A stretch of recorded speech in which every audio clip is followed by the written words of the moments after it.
your smile. Now the sunshine brings the light.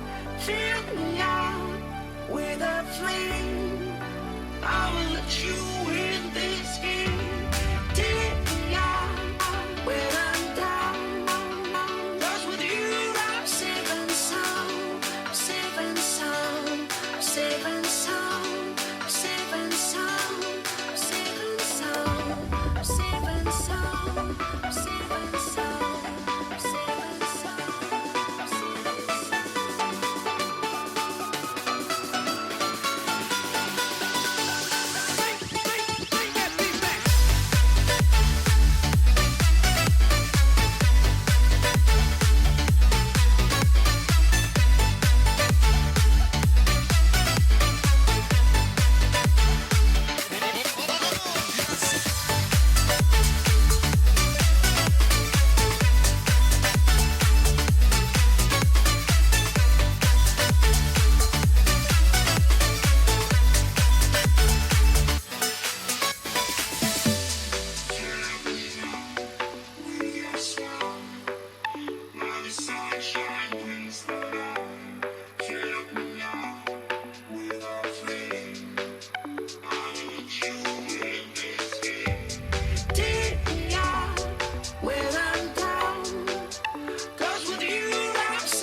What's up, everybody? Welcome to the pod, episode 18 of Supforce Live. It is 18. It is hard to believe we've done this for 18 weeks now.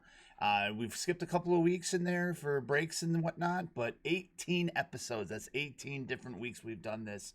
It is amazing that we've done it for this long, and it's all due to all of you out there tuning in, wanting to know the information about these people that we put out there for you, that they put themselves out there for you to get to know. And it is awesome that you all are here, and we greatly appreciate it. For those of you who are new to the pod and haven't seen it, we are Supforce. We are a multi-platform content creating multi-platform. I said it twice because it's important.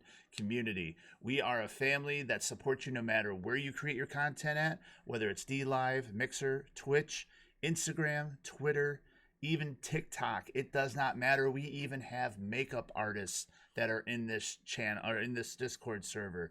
It is an amazing group of people. We are over 540 strong, well on our way to becoming a Discord partner, and we are so excited to be able to have all of you together. And if you're not with us, then you really should be. And really what you need to do is go to supportforce.co, supportforce.ca, supportforce.info is our sites that you can read up on us, or you could go straight to the Discord server and go to discord.gg/supportforce. So we really appreciate you all being out there and would love to have, if you're not already, you become a member of our family. So without further ado, our guest today is a staff member that's been with Supforce since day one.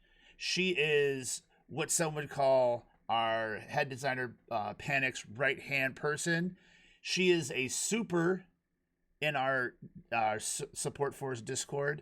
She is none other than the one, the only Taurus the Tank. Hi. The crowd goes wild. How are you today, Taurus? I'm amazing. I'm Yeah? feeling great.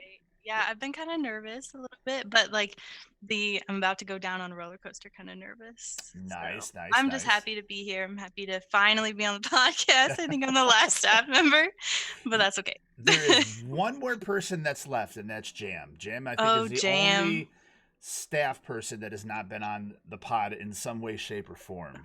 Okay. So, well, we need to get Jam on here. Yes. So, Taurus, we are so happy to have you on the pod. It is amazing that you're here. We know that you took a break for a little while for schooling and whatnot, and I believe you moved too as well. Yeah, a lot's been going on the past couple of months. But so why don't you take a minute, tell the people a little bit about yourself, what's been going on with you, and talk about what you actually do for Support Force as a super. Okay. Well, as a super, I'm kind of like the rank underneath the directors. So in previous podcasts, you all have met them. That's Panic, that's Rabble, that's Makeup by Marina, that's 1212 or Mrs. Rabbles. And so I just kind of help Panic out on his side of things. That's setting up the channels and the headers and the roles and their permissions and all those different role colors that everyone always argues about. I'm the one that changes them. And but then on the outside of things too, in the meetings, keeping things organized and communication open through all of the different roles that we have in the staff team and making sure everyone's on the same page. Right. I think that's a good way to sum up like my main role is to just keep everything organized. Awesome. So tell the people a little bit about yourself. So I was going to school for aesthetics. I graduated at the end of December. So I am a licensed esthetician. And most of the time when I tell people that, they're like, I don't know what that is. So I'll tell you, it's skincare. So just think like dermatology, like going to the spa, getting a facial or getting waxed or, like going to a skincare clinic. Like that's what I would do. I would be the one you would have a consultation with. Okay, awesome. Mm-hmm.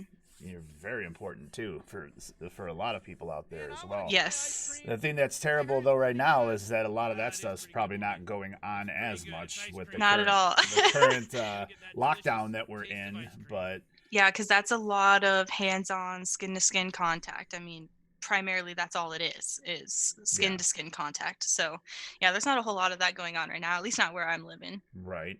So now I know you've taken a little bit of a break as well away from streaming and whatnot, but I'm pretty sure your main game has been World of Warcraft, correct? Yes. I mean, I think I've streamed one other game ever, and it was Diablo. And that was just for nostalgic reasons. I had a group of friends that were playing it. And that was actually Diablo 2 was the first game I ever played on a computer. Oh, wow. So I have like some nostalgic connection to that. What about, so was there anything that you ever played as far as console games? Or were you strictly PC player? Not strictly PC. Mario 3 is like my earliest memory of playing a game on those old systems. I'm the youngest out of my siblings. I have 2 older sisters. And so I remember like anytime they would babysit me because they're quite a bit older, we would just be playing Mario and I would always have to be Luigi. Like all those memes about the little sibling having to be Luigi, it's real because I don't think I played Mario until I was like 16 years old. Like I never got to play Mario. I was always Luigi. Oh man, that's gosh. It's so true. But and then I would say my favorite game like genre of games is probably fighter games. My dad and I are really close and he's the one that got me into gaming. He's a gamer. And so I remember he would always kick my butt like Mortal Kombat and Tekken and I love those games. Nice. Yeah, I didn't know that about you, that you were into the fighter games and whatnot. Oh yeah, I kick butt. Would you ever stream fighting games? Yeah, I would. Okay.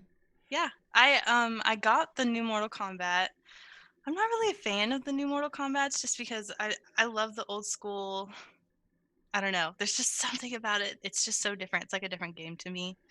Well, So, where they went wrong with me was when I think it was 4 when they introduced the run button. When you they had yeah, you had your basic controller, and you had your high kick, high punch, low punch, and that was it. And you yep. held back for guard, and that was it. When they started introducing the run button, I was like, "Oh, come on! Now you're just trying to get into every other fighting game that you're doing." And that was I can't remember the name of it, but that was right after GameCube, right? Because I think Yeah. GameCube was like my favorite Mortal Kombat because of Okay. Lee May. Lee May was my boo, Nice. and Mine, she wears mine was purple. So always. I loved Smoke. I loved playing Smoke in Mortal Kombat 3, and trying to get him in Mortal Kombat 2. Because, as we were talking about before, I'm one of the older ones and older members of Support Force, and I remember going to the arcade and playing Mortal Kombat and playing Mortal yep, Kombat 2, and even so much as the original Street Fighter game, yep, where it was the joystick and it had 2 huge buttons, one yeah, and for they were either punch. red or yellow. Yep, and you just punched. You literally had to punch the button because they were so huge and everything. We had So where I grew up, we had an arcade like that, but it wasn't like an authentic arcade that had been mhm, around, like since the 70s. right. But they had all those old school games there too. So I know exactly what you're talking about, even though they were technically before my time. But I did get to play them. Now I don't know how many people out there have ever been there, but Cedar Point used to have a sweet arcade at its amusement park, and they had like it was like an old time ballroom that they just made into an arcade, and they had all the old like even pinball style games That's so where cool. where it wasn't digital numbers, it was the numbers that actually would rotate, and so you would see the score changing that way. And I always remember this that they had a huge. It was like the biggest pinball machine called Hercules, and it was literally like I would have to stand back and like hold my arms out to hit the buttons, and the actual pinball was a pool cue ball, a white cue ball. That's so cool. How does that even work? Wouldn't that be too heavy? No, the way they built it and everything, it It worked was just fine. that big. Yeah, it was just that big. It was huge. But the thing I was worried about it was, you couldn't get as much. The ball wouldn't be moving as fast, of course, Right. because it just couldn't. I mean, But science. sometimes in regular pinball games, the ball would jump up and hit the glass, and I was worried about the cue ball hitting the glass and shattering it. But it never gained that No much horror momentum. stories. Yeah, exactly. But it's cool now that you see bars and that that are They're bringing actually it back. doing old time arcade style, where they have Donkey Kong, the Yep. original Mario Brothers games like that. And I My think oldest sister owns a bar, and she's doing the same thing. She has nice. like Pac-Man, and I think she has Donkey Kong. Now that you bring that up, I don't really Nice. know. I haven't played them. She has like 4 of them. Well, I always remember when I was growing up, going to 7-Eleven. I'd ride my bike up to 7-Eleven, and they would always have 2 arcade games, and I would sit there and go up there and 7-Eleven yeah. had arcade games. Yeah, they had arcade games. They had like 2 or 3 of them, depending on where you would go. And I would go up there with $5 and quarters and just sit there and just play for hours. So yeah, that's where my stuff really got started at, was just driving my bike up to 7-Eleven and playing in the arcades. We just have arcades everywhere, I guess. Oh yeah, different time though, too. You couldn't do that now because you'd have creepy old guys in white windowless vans sitting outside waiting for kids to come out. Oh no, don't go there. We're ruining it for all of us. Yes, Big Rods. Track and field on the Nintendo pad. I had that. And even doing the skateboarding game where you would start at 1 and 2 and then you had to go 3, 4 to switch lanes and back up. I remember that. Your 7-Eleven was never that cool, Marina. Yeah, sorry. I know. I've never heard of that either. Dude, I just went to 7-Eleven for the slushies. That's how old I was, though, because you would go get a Slurpee and then go over and play arcade games. So what was... So I know you said that Diablo 2 was your first PC game. What was the very first game that you ever played that you can remember? I think it was what is that called? Oh no, now I'm pulling a blank on it. Can you describe it? Because I'm sure somebody will know. Yes. Okay. So they have it on PC and they had it on console. And there was a wizard, a warrior, and you had to go through the maze and like you had to pick Gauntlet? up Gauntlet. Thank you. That's it. Yep. Gauntlet. That's the first game I ever remember They playing. had Gauntlet at 7-Eleven. The original Gauntlet. Yes, I played that. That was the first game my dad ever taught me how to play. You know what? Actually, that doesn't count because that was on PC. Because I remember that was the first time I ever like learned of WASD. And Okay. so he let me use the arrows, and then he would use WASD, and we would play that together. And I Okay. was pretty young. I was like 4 or 5. I was Nice. really little when I started. Like as soon as I learned how to read was when I started playing games. My dad was really into Magic the Gathering. Okay. And so as soon as I learned how to read, he started teaching me how to play that game. So I remember I had my little rat deck, my little 1/1. Nice. That was like my first deck ever. I was like a little 5-year-old playing Magic the Gathering. It was great. I tried to get into Magic the Gathering. I just couldn't do it. I just couldn't for some reason. It's not that I didn't like it. It's just I don't know. I think I was just I just enjoyed having. It's not for control of my everyone. hands, you know. Yeah. And I think too, it's like it's almost like there's two different eras of gaming. There's like the people that take like the hands-on, like the board games and Mhm. like the card games and that kind of stuff, or like Dungeons and Dragons. Like they tend to stick to those kinds of games. And then you had like the console gamers and the PC gamers. Right.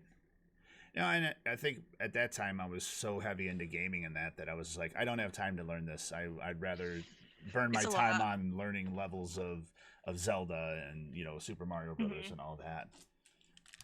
So what was your was Warcraft the first game you streamed, or was there something else that you Yes. first streamed? Now, how far back do you go with World of Warcraft? I'm definitely not a veteran. My best friend in high school, we met on the first day of high school, and we're still best friends to this day. She's been playing it since it came out, which was when we were like 12 years old. Okay. And the whole time we were in high school, she's like, you gotta play this game, you'll love it, I know you'll love it. And I was like, you're such a nerd, I'm never gonna play that game, like I don't play games like that. And finally, like a year after we graduated from high school, she talked me into it, and I have been hooked ever since. So that was a long time ago. It was 10 years ago.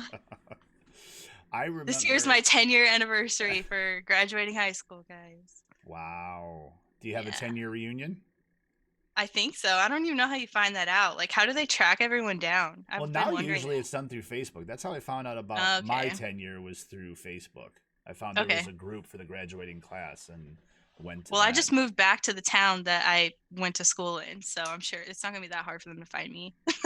but yeah, I have been wondering about that because this year would be my 10-year reunion. Yeah, I got 4 years and then it's my 20-year. Wait, what's 2024? 2024 will actually, I'm sorry, 2024 will be 30 years. Oh my goodness. Yeah.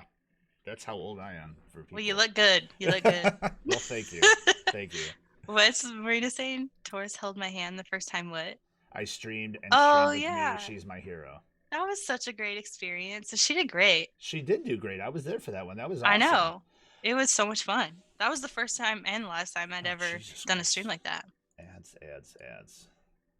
So what was the highlight so far for you from streaming? Is there a moment that happened, or something that happened while you were on stream that you were like, oh my god, this is awesome, and it's something that you would never forget? Yeah, I think I've had quite a few moments like that where while I was streaming, I was kind of like hyperventilating. I was like, what do I do? What do I do? What do I do? I gotta play it cool. But so there's so much controversy, between girl streamers and male streamers. Mm-hmm. Especially on Twitch specifically, but I'm sure in the entire streaming world. Right. But in WoW, there's not very many girl streamers. And so the ones that there are, they're pretty famous. And everyone that plays WoW that watches streamers knows who these streamers are. Right. And there's one girl, her name is Abby. And she was like the coolest girl WoW player streamer out there ever. Mm-hmm. And this was pretty early on. I think I had just reached affiliate. I had like maybe 60 followers, and she rated me with like 200 people. And I Oh. was like, oh my god, it's Abby. Like, what do I do? Like, she knows I exist. And it was great. It That's was an awesome. awesome. She was like, hey, just looking out, saw that you were like a girl streamer and you were streaming WoW, and that's all she streams too. Right. And so I was the only one online that was streaming WoW. So that was how she discovered me, was I just happened to be the only girl streaming WoW, and she wanted to support me. That's amazing. Yeah, it was so cool. I would probably like keel over in my chair right then and there. Like, I oh had my to mute God. myself. I had to mute myself. I didn't play it very cool. Like, in my mind, I kept thinking, gotta play it cool. Right. And like all the advice that streamers give you too is like, if you get rated or you see like all of a sudden you're getting quite a few more viewers than you were a couple minutes ago, Right. is a good time to like introduce yourself and say like, hey, I'm Taurus. I stream WoW. Yeah, that didn't happen. I was like, right? Words. Words. I don't have words. English is so hard. It really was. I just kept on going though, and I was in the middle of running a keystone, which I don't know. You play WoW, you know what that is, but I don't know if I know what a keystone is. it's just like a Diablo. It's a timed dungeon. Okay. It's like they have the WoW dungeons, and then when you run a keystone, it's a timed version of it. Right. And then the higher the level of the keystone, the more difficult it is. Gotcha. Okay, I get you. So I was running one of those, and it was crazy. Right. Well, that was a great experience. It's funny you talk about that, because I was on the D Live community stream today. That the head of the community. You've been getting that a lot. He was actually doing his community stream, and I was in there listening to all the new information and that they were talking about. And at the end, he always takes it, and it's like over 200 people, and he goes and raids somebody that's streaming, usually somebody new.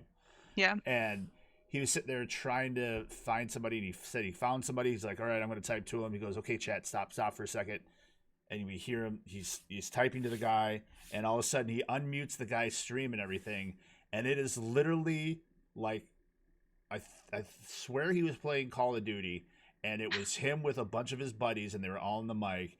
And it was some of the usual masculine, like, potty talk that you would ever hear and everything. And he's like, no, you gotta stop that. No. And he's like, all right, I'm gonna give him one more chance. And he said something else. He's like, nope, I can't send you guys over there to him. I can't. And he's like, good luck with the rest of your stream. Gave him a diamond and moved on to the next person. And I was like, no. Oh my God. I'm like, can you imagine that being that guy? When you see Tidy come up on your chat, you gotta be like, okay, everybody, stop. Everybody just be cool. So I thought it was pretty funny, actually. I love watching those like reaction videos of like when big streamers like pop in a small stream. I love that. It's like, I don't know. That's like watching videos of babies like giggling or something. That makes sense. It's weird, but no, it does. Like, it takes you to your happy place. There's this one, and there's this one, and you're talking about that. There's this one baby video where the baby's just sitting there in his high chair, and he's just sitting there, and you just see him it's not even really moving, and he just starts laughing, and you're just like, it's infectious. You just can't not be happy. He just sits there and just friggin' weirdos. Babies are weird, okay? That's a whole other but they're awesome. Story. They are. But they're little bald tiny humans. Well, with this quarantine and everything, I try to FaceTime at least every other day with my nephews. My wife and I do, and because we don't want to go over there because, as everyone knows, little kids are germ monsters. So, let alone the corona, I don't want to get anything. But I'm sitting there trying to talk to him and everything, and it was literally squirrel, and he turned right over at the window, and they have a big huge picture window, and he's just watching the squirrels, and he's just talking nonsense about the squirrels and everything, and it's like literally squirrel. Yeah, okay, but us adults are going stir crazy. Can you imagine how little kids are feeling being stuck inside the house all day? For sure. All that energy. Like, I feel so bad for people with households of children's. Well, it's crazy because my one nephew, Colton, he's 3, and he loves watching YouTube videos of kids playing with toys that he already has. And I'm just sitting there just like, are you kidding me right now? Like, You're It's so literally, random. this is what you want to watch. You have Disney Plus, which has hours upon hours of great content and everything else, but you want to watch kids play with toys that you already That you have have. instead of playing with the toys. And I look at my cousin Kyle, and I'm just like, boy, we really screwed the pooch on this, because I mean, you have so many toys here. We could be making so much money for that. Okay, you know what's really weird that you just said that though is I've heard this argument before of like people don't understand streamers because like why would I watch a streamer play a game when I can just go play that game? Right. If it's like people do it and they pay them yeah. for it. So it's just weird. It's like human nature or something. Ravs just said in the chat, wait, ... We watch people play video games, ... And buy houses see? and cook. Everything. Right. But that's people doing stuff that sometimes we can't do. Like when I watch people's content and stuff outside of Supforce, like big time streamers, is because they're awesome at games. And I'm watching them just to be like, God, I wish I could be that good, but I'm too old to, and my reflexes aren't as great. But, or cooking. I would never cook half the stuff that some of the people that watch on cooking shows do. Or if you do, it doesn't turn out the same. And buying houses, yeah. Okay, let's look at these people that say, my budget's $1.5 million, and I'm a stay-at-home mom, but my husband does finance. And you're like, okay, cool. Like, you can afford all that. Yep. It's like we're living vicariously through them. Yes. Is what it is. Sometimes you go on streams and watch people sleep. Yes. Who does that? Okay, I get so mad when people are asleep on stream. I do. I'm like, nope, moving on. Oh, I can't believe that there's people that actually sit there and watch it and like wait. And then you'll see like in chat, people are like betting on when the person's actually going to wake up. And then they just start building their views. And I'm like, okay, this person's got 130 people watching that are not partner or anything, but yet and all, they... Yeah, no. Yeah. It's one thing when like sometimes people fall asleep that weren't planning on falling asleep, and that can be pretty entertaining, right. Especially when you're like, you were there when they were awake and you're like, wake up. But when like they literally stream to sleep on stream and then they're making money off of it, it's like, what are you doing? Right. And they're getting partnered. Like, Twitch, what are you thinking? Mizzy, we actually do talk to the chat. Okay, cool. Rabble, you want to take care of that? Because we do a question and answer and everything at the end, but cool. Appreciate you coming by, Mizzy. Thanks a lot. I missed it. Yeah, they said that our pods are basically trash because all we do is talk to each other. We don't interact with the chat. Oh. Thank you. That's why I have like 10 mods in the chat right now to take care of all that.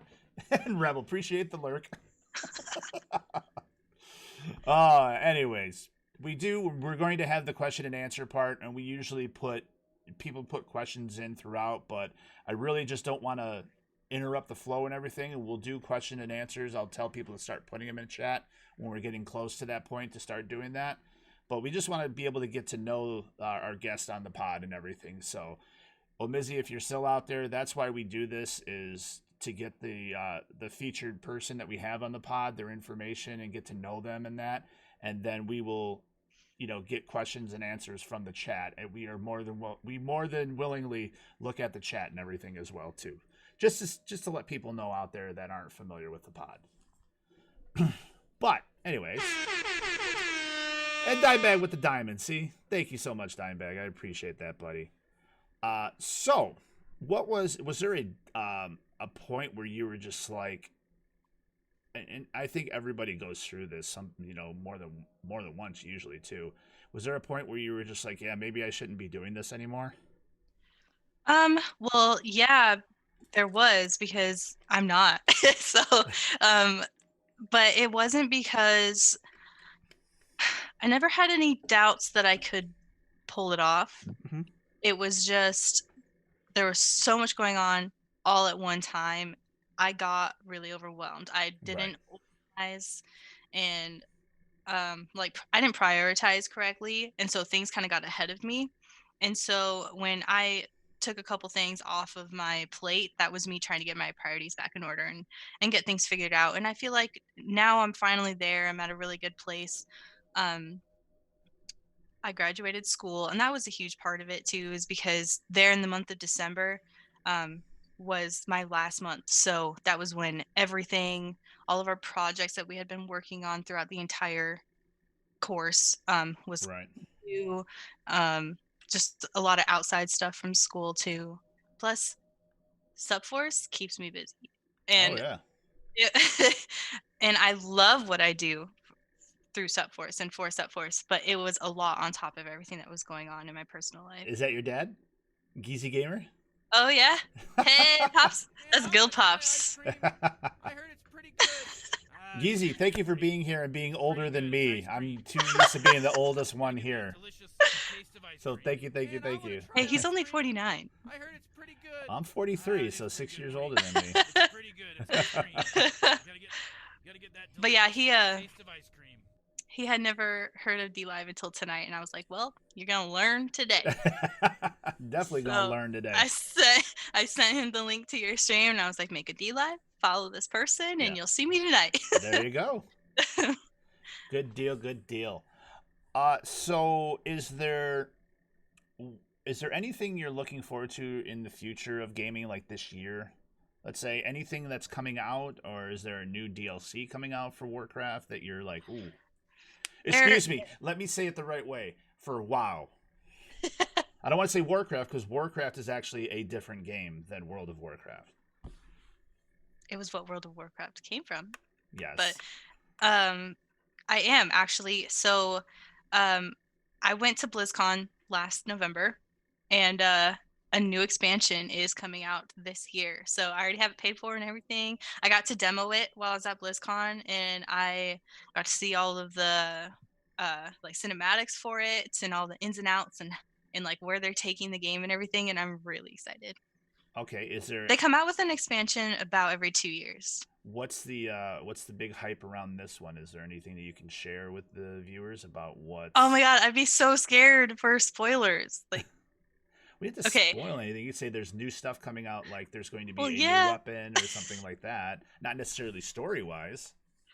Well, okay, so I'm really excited where they're taking the story, because there's been in the last like 3 expansions, a lot of really like unanswered questions that they could just like keep skipping over. It's like, okay, what is even happening right now? You guys aren't even saying anything or mentioning anything about it. Right. And it feels like in this expansion we're about to find out what the hell's been going on the past like 4 years of this game. Yeah. So a lot of questions answered. Yeah. And that's just for like the storyline and the lore and stuff that's getting everyone really excited about it. They're also like, there's a lot of complaints out there about how Blizzard does their games, especially WoW. And I feel like they're finally listening. That's good. Yep. Like gameplay itself and that sort of thing. They are tweaking a lot that they haven't tweaked before. Well, what I think is interesting is that I honestly feel like what happened with EA and the whole Battlefront issues and that, I think that helped more than it hurt overall with everything, because I think developers are now listening to their communities more because they saw what the backlash was of that. And, and it was just like, you could really feel that. And I'm sure being at a convention like BlizzCon, it's really easy to get like swept into the whole like flux of all of it. Right. But you could feel their sincerity, and like it really feels like they care so much about the people playing their games, and like they want to make them happy, and they have this incredible like market, and they just weren't utilizing it very well, and they haven't been for the past like decade. Right. And I feel like they finally are. Well, it's interesting because, like, you know, a lot of people know now that I'm a big Destiny guy. Like that is my game, and I go away from it for a while, and then I always come back to it. Yeah. And like last season, because they're doing seasons now with their DLCs, it wasn't that great. I hated it.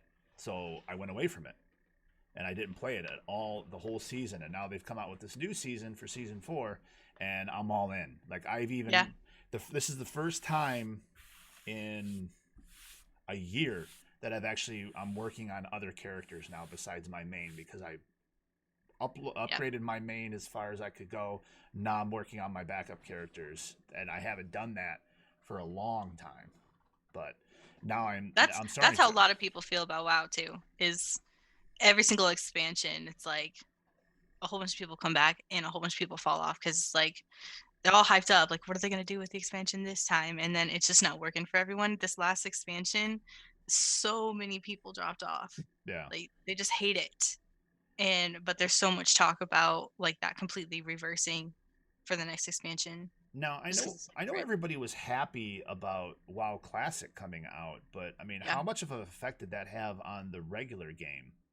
Like, was it drop off of people being on there and going over to Classic?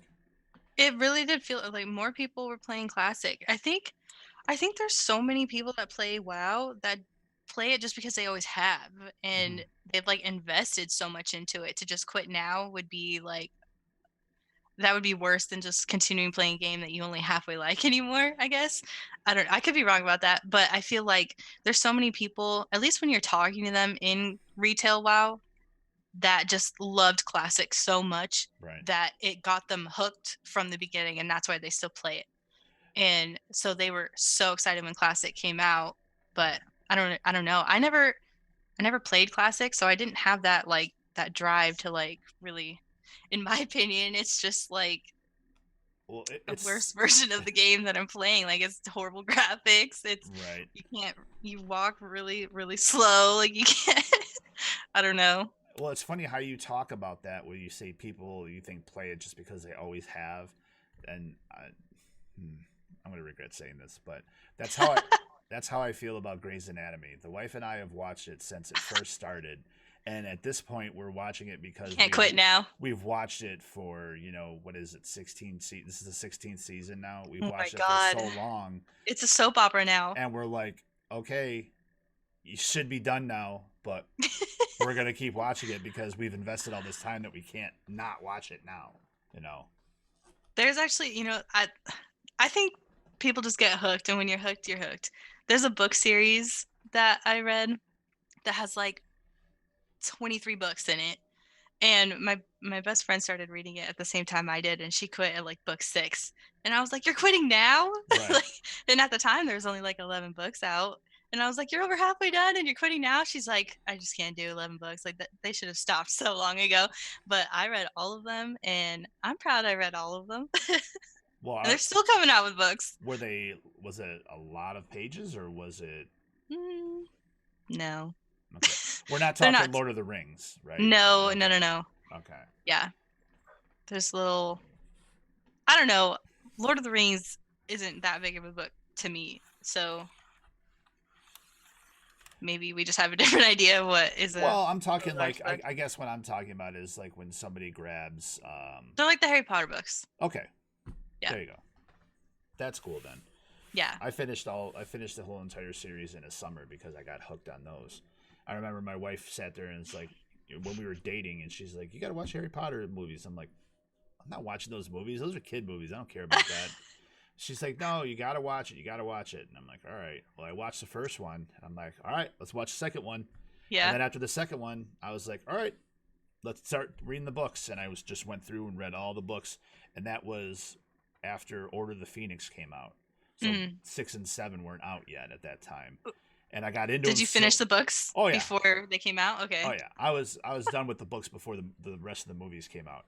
I actually was at the midnight release of books 6 and 7 to get them, and I got 2 copies of the books, one for my wife to read and one for me to read, because I didn't want to wait, because I would see her reaction, and whatever if something happened, she would cry or whatever, and I know that something happened, so I didn't want to do that. So what we did was we would sit there and we would read it like all that weekend when it came out, because they would come out on a Friday. And then after we were done, one of the books went to her mom. So that's the way we justified it. It was like, okay, just I'm going to start reading this. Okay, this one goes to your mom. There we go. That is awesome. I love books. I'm a major bookworm. I have a library in my home. Like that's how many books I have. I have well. First of all, let's see if you've ever read these books before. But have you read the Dragon Rider series? Aragon Yeah. and all of them? Yes. I haven't read the books. I have them, but I haven't gotten to read them yet. You didn't watch the movie, did you? I did. Oh. And I didn't like it. I was so pumped about that movie coming out that I went to the theater. I read the books at that point. Actually, I read the first two, and I read Aragon and I read Eldest, and I was sitting there in the theater like, all right, I'm so pumped for this. This is gonna be awesome. It's gonna be great. And then it sat there. Movies suck, man. And I literally felt myself as the movie was going on. I started going like this. It was just so bad. And then I was just scrunching that. down, and I was just like so pissed as the movie went on. And I'm just like, oh my God, they ruined this movie. This movie could have been great, and they ruined it. It was There's terrible. so many movies that I feel the exact same way. So many movies that, and what's funny is I knew that they were books before I saw the movie. And I went to the movie, and I even thought in theaters while I was watching it for the first time ever, I was like, I bet people hate this. Like I got that feeling. I was like, right. I feel like a book wouldn't happen this way. So the book was probably better. Well, it's one of those things where you know you're not going to be able to get everything in the book into a movie. It's never going to happen. But I felt with the Harry Potter series, they did a very, very, very good job of condensing it as best as they could. Was there stuff that I wish that was in the movie? Yes. But as I said, you know you're not going to get everything. But I felt that they did a pretty good job hitting the regular parts of the book to make sure the story was the way it should have been. Yeah. AVX asked if I like comic books. The only comic book series I've ever read personally is Thor in Marvel. Okay. Not all of them. I've just read a couple. So I wouldn't say I'm like a comic book reader. I just have read the Thor comic books because Thor's like Viking lore is like my favorite. Okay. Viking lore and Greek mythology I'm like fascinated with. So yeah, so that's why I've read Thor. And I'm a Marvel girl. Madly and I have had many discussions about that because she kept doing DC comic book characters, and I was like, why do you always do DC comic book characters? You never do Marvel. But yeah. Well, then if Madly, you still got to be out there. I got to ask you, did you ever get the DC subscription service for their streaming? Which I think that was stupid for them to do because I don't think they're big enough like Marvel to do. Marvel could do their own streaming service and people would eat it up, but DC can't do that. Jam, I'm torn between Marvel and DC. Oh, Avi's asking if you've seen the show Vikings. Oh, yeah. I have. And I'm very proud of that show and how historically accurate it was. Nice.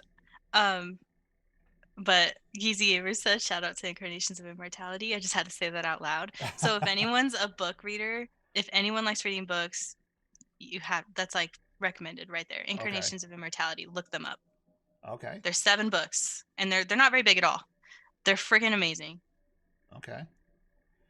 I'll give a shout out to the Percy Jackson series because I love Rick. The books are good. Rick Riordan and his series. I read the whole Percy Jackson series, and then I did the flip side of it where they did the Roman gods. I haven't read all of his books. I haven't read those ones yet. My dad started reading those ones. I only read the originals. They actually have Percy Jackson in the Roman parts of That's what I heard. too. Oh, Jesus. I just lifted up my desk on accident. What the hell? Everything just shook. Yeah, but it's a great series, and yes, again, another one where they screwed the pooch on the movie. Yeah, and then they went ahead and made a second one. I was like, the first one wasn't bad enough. You had to make another one. Well, it was like you watch the first one, you're like, eh. I'm like, okay, I get it. You're trying to get all the young girls to really go into it with who plays Percy Jackson and all that, and then all right, let's give it another chance. Let's give them a second movie and see how it goes. And it was just see if the acting gets better.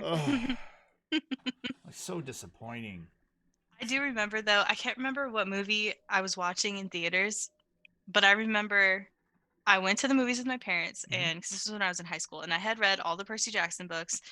And I remember when the first preview for Percy Jackson came out that they were making it into a movie, there was no words. It was just the scene of him in the elevator, and then it would like cut between that and then like lightning bolts. And I remember I immediately knew what it was, and I started like going like this, like smacking my dad like over and over again because I Yeah. was so excited. And he was like, "Stop, stop, stop, stop!" And I was like, "It's Percy Jackson! It's Percy Jackson! It's Percy Jackson!" I was so excited. But And then the then movie came that out. abomination came out. Yes. I'm just gonna stick to books. Well, I'm just gonna not watch movies anymore.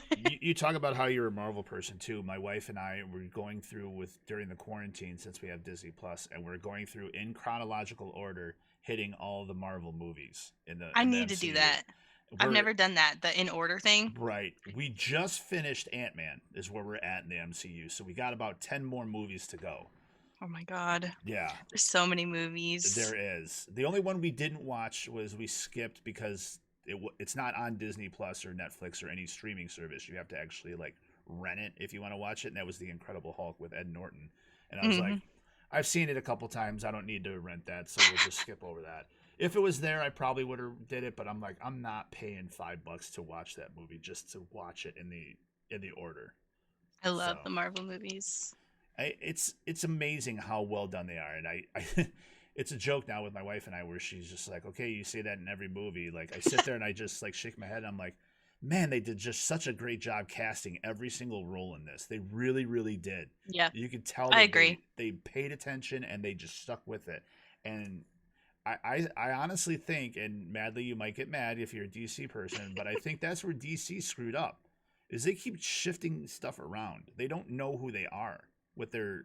I'm not saying their comics. Their comics are great. I like their comics in that. But I'm saying as far as their movies, they don't know what they want to be. They don't. And I think where they missed out on, and I've said this plenty of times, is that once Marvel was moving to the Disney Plus service and Netflix started canceling like all the shows and everything because everything's going to move over eventually to Disney Plus. Right. Right then and there, DC should not have set up their own streaming service. They should have went right to Netflix and say, okay, you got an opening here. Let us do all of our shows for you guys. So you're losing out on Marvel, but you'll get us, and we'll just, boom, we'll go right in there. Then you would have Swamp Thing. Like, I was so disappointed, Taurus, that I couldn't watch the Doom Patrol series from DC because it was only on their streaming service. Because that's my comic that I collected was the Doom Patrol. Dooms. And I had that, and it was just like, I'm not going to pay $14.99 a month just to watch that show. I'm just not going to do it. Yeah, you know? it's not worth it. No. And I wanted to see Swamp Thing because I remember watching Swamp Thing when I was growing up too, and it was just, man. Well, and I've never understood why they couldn't both be on the same streaming platform anyways, because people like saying like I'm all in Marvel or I'm all in DC, but let's be real, there is like no one on this planet that will not watch a movie because it's a DC movie because they love Marvel. Like they're gonna watch both of them. But you can only ever find one or the other. You'd be surprised though, because I equate it more so to like usually, yes, there are exceptions to the rule. Usually you have a Star Wars fan or you have a Star Trek fan. See, You and I don't get that have both. either.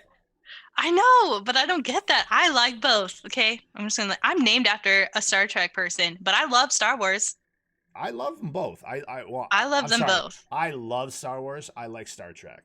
Okay, if you put me in front of a TV and say, okay, you either got to watch Star Wars or Star Trek, you have to pick. You'll pick one. Star Wars. I'm picking Star Wars every day, all day. But I do like Star Trek. I've seen all the movies. I've watched. The Next Generation was like my show. I loved watching that with Picard and all them. Star Trek can actually burn. Wow. See, we're sparking a whole debate here. Rabble Rods, hashtag bring back Batman Beyond. See, Panic likes Star Trek. I like Star Trek. Like I said, I like it. I don't love it. Yeah. I like it. I will sit and watch it and everything. But like I said, with everybody comes a choice. Is like if you sit somebody down, even though they say both, and Spectre, you say both here. But honestly, if you had to sit in front of a TV and somebody said you're either going to watch Star Trek movies or you're going to watch Star Wars movies, which one are you going to pick? I mean, I'm going to pick Star Wars. without hesitation. I'm gonna pick Star Wars. See, and I like the new Star Trek movies more than any of the Star Wars movies. Really? But I like the Star Wars movies more than the old Star Trek TV shows. Right. See, Brose, But- Star Wars. J Banda, Star Wars. Panic, Star Trek. See, you're gonna have We're a house division. divided. We're a house divided. The Star Trek movies were cool. Like, I mean, come on, you cannot. It lives in infamy, just like when the Star Wars movies have the scene with Vader. Luke, I am your father. You know it to be true. And in Star Trek, it's William Shatner going, Khan! You know, there's always like one thing in the series. And yeah. See, Rabble Or put the it. Just as beam I me was up. getting The ready to beam me say up, it. Scotty. Don't forget beam me up. Yeah, beam me up, Scotty. So, like I said, everyone's going to have a choice. Yes, you can like both, but if you're going to be sitting down, somebody's going to be sitting in front of a TV, and you give them that choice, they're going to go one way or the other. Yep. So, Yep. Okay, I agree with you. I get the whole love Star Wars like Star Trek. right, exactly. Like your Spaceballs over everything. Yes. Baseball. I love that movie. Who's that? That was guy? like asshole, sir, major asshole. I'm surrounded by assholes on here. That show was, and they were supposed to make a sequel. It was supposed to happen, but now I think Mel Brooks is too old to be doing that and everything. Is he even acting? No, I mean, he's not doing anything now. Did you see? Right. Did you see the video of his son and him? Mm-mm. His son was standing outside Mel Brooks's house, and Mel Brooks came to the window and everything, and he was like talking about social distancing and says, "I love my dad, but I can't go in and see him because he's in a risk group, and I can't do that." And that's what this is all about. It was like really, it was sad, but it was cool because, you know, one, Mel Brooks is like super old. And it hurts my heart because that man is amazing with his movies. But yeah. Oh man. Feed Me Seymour. That's my favorite movie he's in. Oh, Little Shop of Horrors. Little Shop of Horrors. Yes. I love that one. Suddenly Seymour is standing beside you. Yes. Do you see? You're bringing back all these memories of these movies that I watched as a little kid, because like my sisters grew up in like the mid to late 80s and then early 90s, and so I've been exposed to like earlier genres. Right. That's what I grew up with, so it's like it feels nostalgic to me, even though. Well, it's funny because like my time. I talk to my daughter all the time, and I influenced her like music choices. She still likes a lot of the crap that's out there now, but she still likes a lot of the old school stuff. You know, like I'll play her like 90s alternative and everything, and she really likes it, and she'll go back and listen to stuff. And I just look at her and I'm like, you were born. I mean, you couldn't have been, because then you wouldn't be my daughter. But I said you're in the wrong time. I said you're an older soul, and she would have loved the 90s. I really think she would have loved the 90s and the late 80s. I feel the same way. I feel like, I don't know, I just love music so much though that even without having so much influence from, like, both my parents love music too, and they come from two different genres too. So like my mom is like, she loved like the Carpenters and Heart and Scorpions and like that era. And then my dad's like music taste is like, or at least the older music taste is like In Vogue and Curtis Blow, like oldies rap. Yes. And, yeah, so Curtis I grew up Blow. in like Prince, Michael Jackson. That's like our family's go-to music. Everyone in my family loves Michael Jackson's music. Oh, for sure. And that's, you know, it's Even my younger, well, they're not my little nieces anymore because they're adults now. But they're like, even they love Michael Jackson. One of my nieces loved Michael Jackson so much that she bought the This Is It DVD and like taught herself all of his dance moves. Oh wow. But she's an amazing dancer. But yeah, she like taught herself all of Michael Jackson's dance moves. And she was like 12 and 13 and 14. I have that DVD too, and I watched it like quite a few times. And that show, God, I wish he wouldn't have died, because I would. Oh no, what happened? Oh, Lightyear. Love Little Michael. Have you ever seen The Longest Yard with Adam Sandler, the remake that they did? Yeah. Okay, well, the one big guy got hit by the other guy and he like broke his nose, and Chris Rock straightens his nose and everything. He goes, "How does it look?" He goes, "It looks like a young Michael Jackson." He goes, "I love Little Michael." so I remember that part. when he put that up there, that's why I died, because I immediately heard the guy say it. "I love Little Michael." So congratulations, Lightyear. You broke me. You broke me on stream. But it's just, there was this video, because I was really into rap. Like I still am into rap, but I was like really into rap in the 90s and everything. And there was a video with 50 Cent and Snoop Dogg on Snoop Dogg's show. And he was making fun of like the way people rap now, where they just go, and he's like, "What is that crap?" He goes, "That's not rap." He's like, nobody's rapping about stuff that they've actually done or stuff that's happened in their life. They're just rapping about nonsense. Yep. I'm gonna have to find a song, and I don't know if I'd be able to do it now, but to show it to you later. It's the same thing. It's like making fun of that kind of rap. That's why. It's great. That's why I love Lil Dicky. I listen to Lil Dicky because he basically he's making fun of like everybody in the rap game, and not making fun of everybody in the rap game, but he just raps about nonsense and just shows that it would sell, you know. Oh yeah. And yes, everybody, follow Rabble right now and put up your questions and everything that you would like to ask Taurus and everything. We'll start getting that going, and I will ask Rabble's question that he asks everybody. And what animal would you like to be and why, if you could? I could.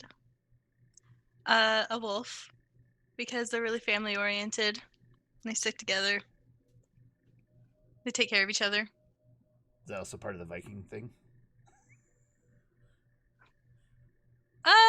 I never really made that connection before. I don't think so.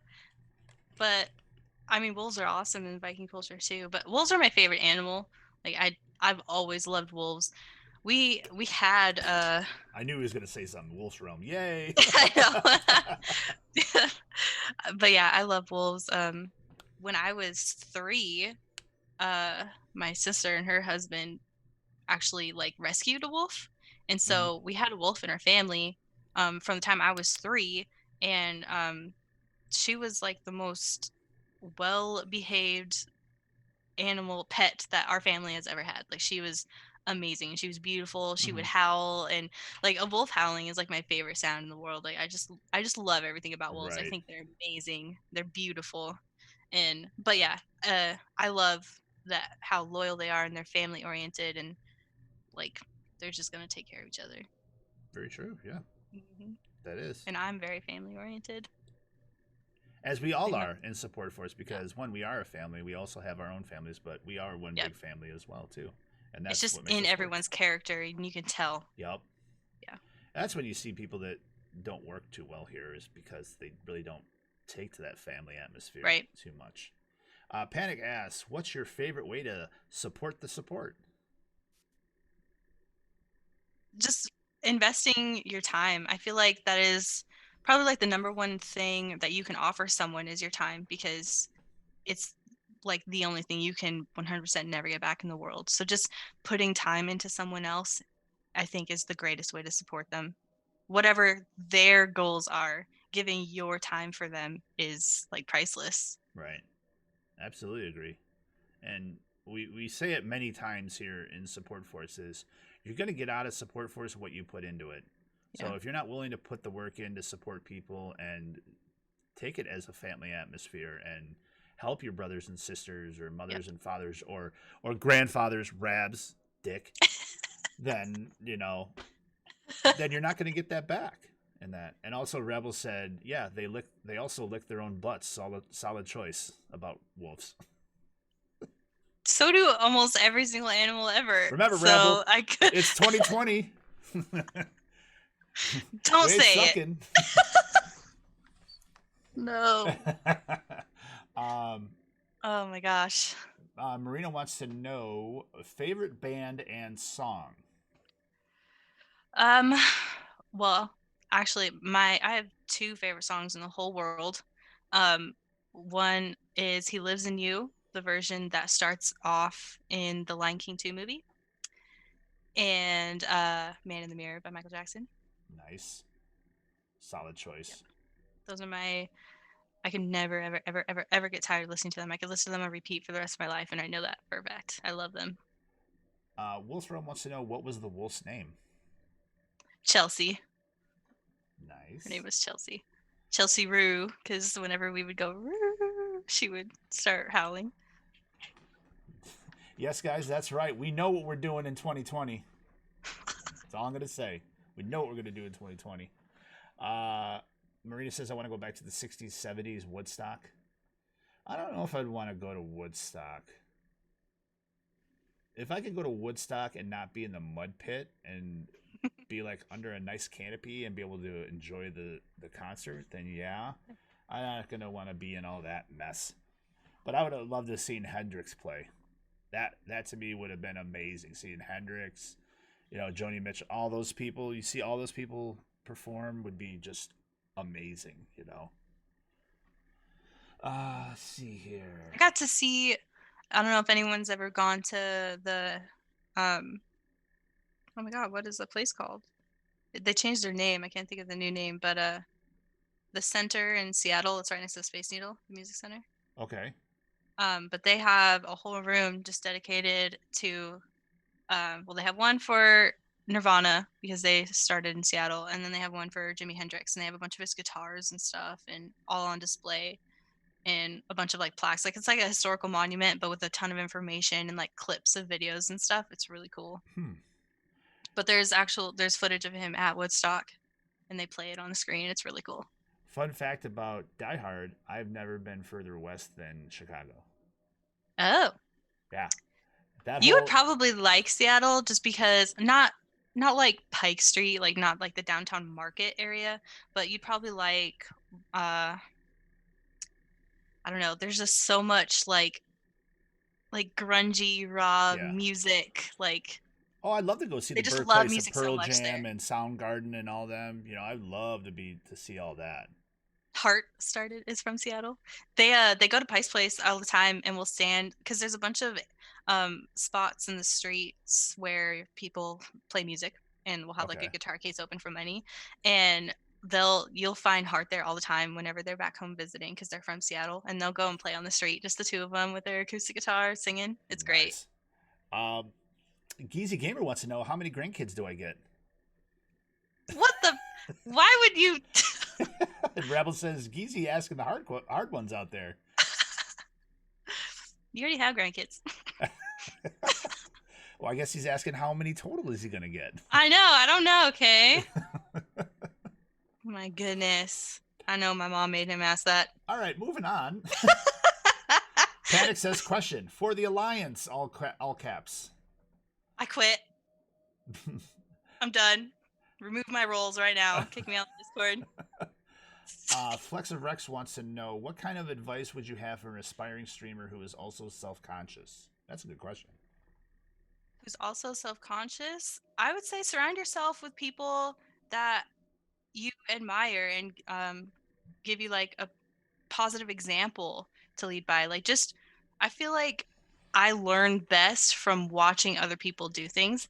Not so much being told how to do it, but just seeing it myself. So watch streamers that act on stream how you want to. And I feel like that would be the easiest way to start being like, you know what, if they can do it, I can do it. And you just got to keep telling yourself, because it's true.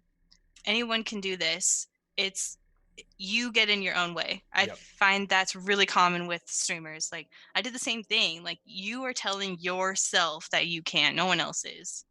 And so you just got to tell yourself over and again, if they can do it, I can do it. And just watch them. And then it'll just come to you. Right. No, couldn't have said it better myself.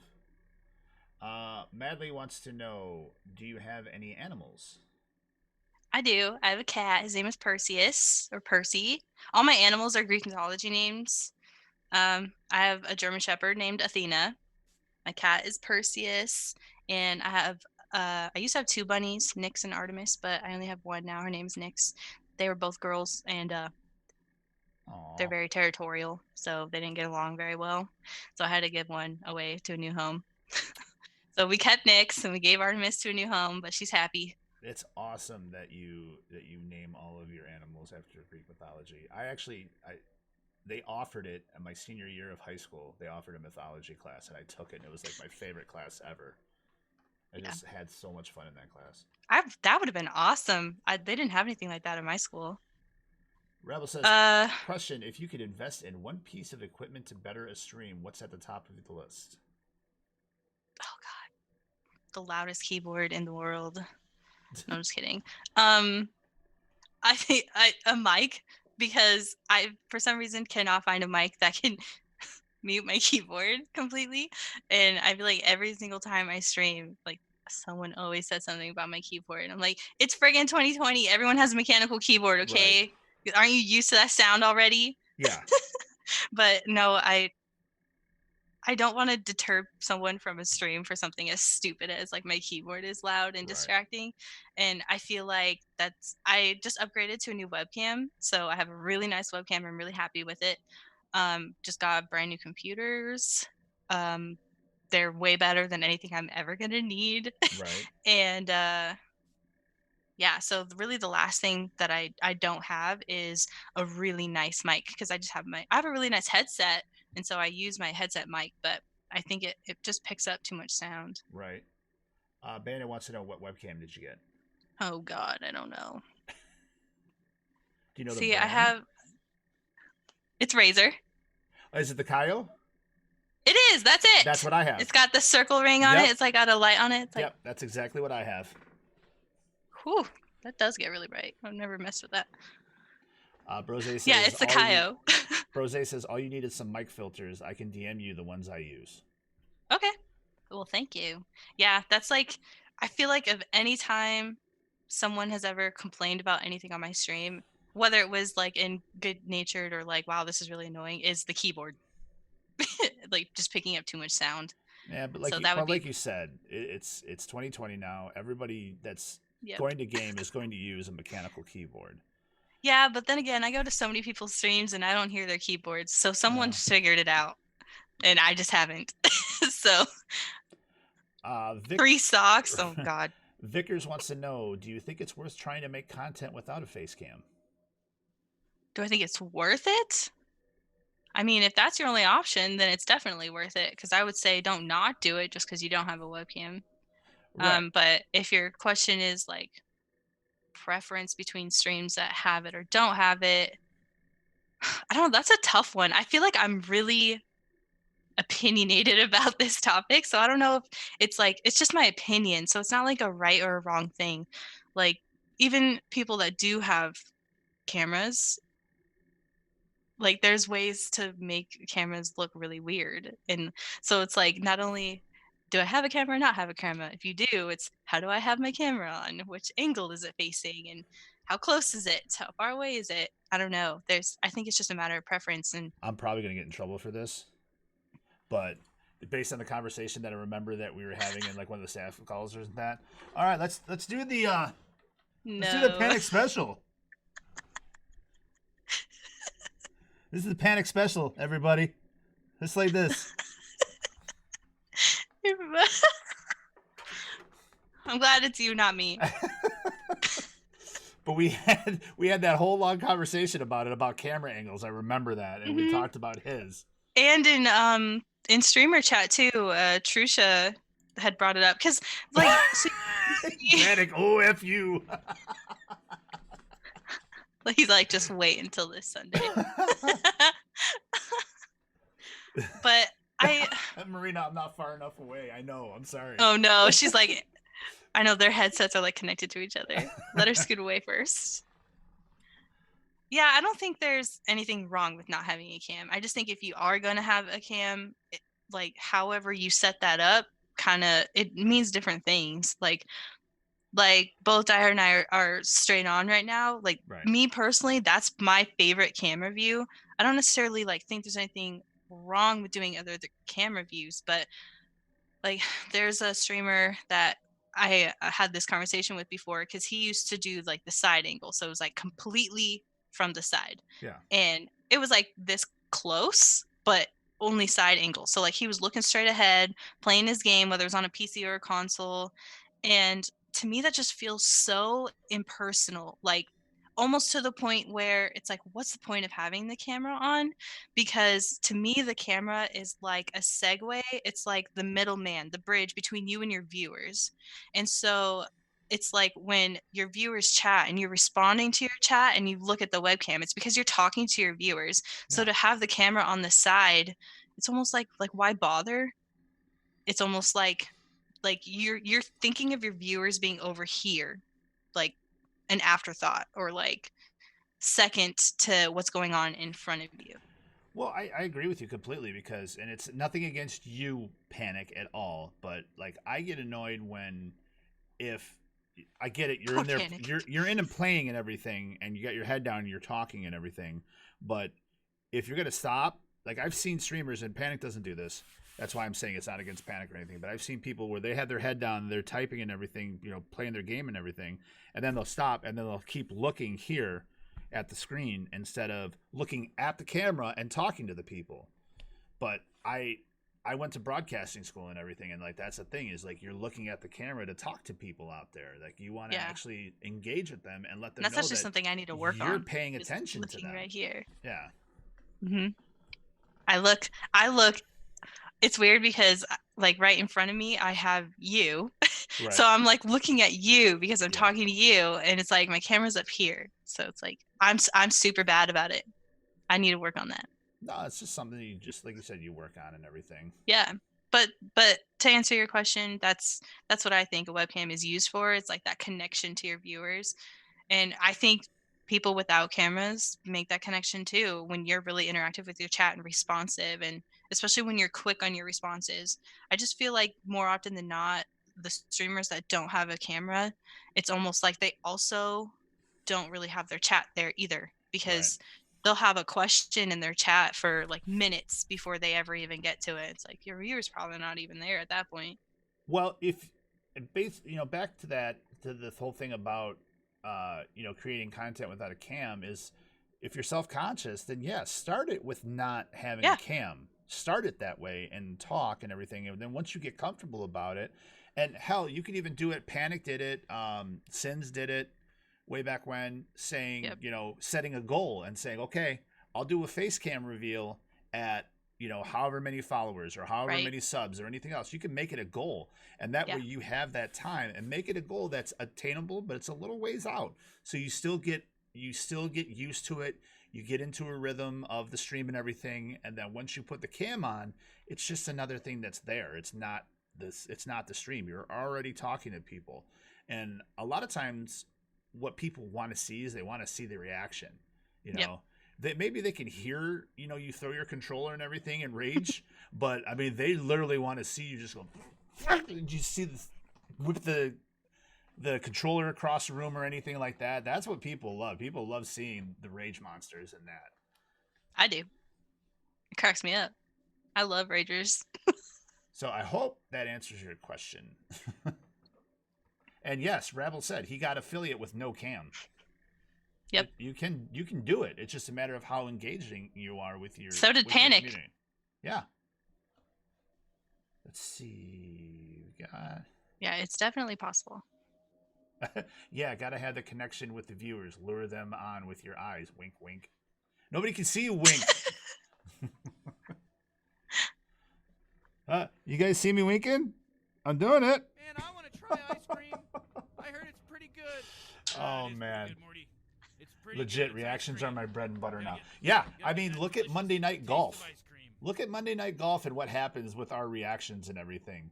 When QP and Rabble go at it, the penguin and the giraffe go at it, and then I get ragey because I keep missing a damn putt, and then I just take my driver out and just drive it off the green, and it's the reactions. That's why Rebel will sit there and say, oh, Diehard's getting pissed because you just see me just sitting there.